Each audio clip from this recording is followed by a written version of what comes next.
দুপুর বন্ধুরা, দেখো আজ কি কি রান্না হয়েছে বৌসোনা রান্নাঘরে। দেখো প্রথমেই দারুণ একটা জিনিস, এটা কি বলো তো, কে কে খেয়েছো? দেখো কি মচমচে হয়েছে।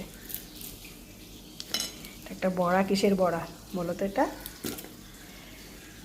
তারপরে দেখো লাউ, লাউয়ের ডোগা দিয়ে ডাল দিয়ে শুকনো শুকনো করে বানিয়েছি।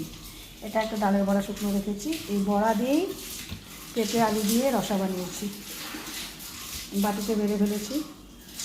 এটা শুধু আমার বরের জন্যই করেছি। আর দেখো ডাল আমার মেয়ের জন্য করেছি, টমেটোর চাটনি করেছি। আজকে তেমন কিছু বানাইনি, টক দই, আজকে কম লোক খাবার তাই লেবু। এটা দেখো বৌসোনার দুপুরের লাঞ্চ, বেসনের রুটি, শসা, লেবু, তিতা করলা সেদ্ধ, একটা কারি পাতার বড়া।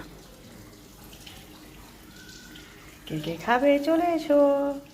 শুভ দুপুর সবাইকে, টাটা।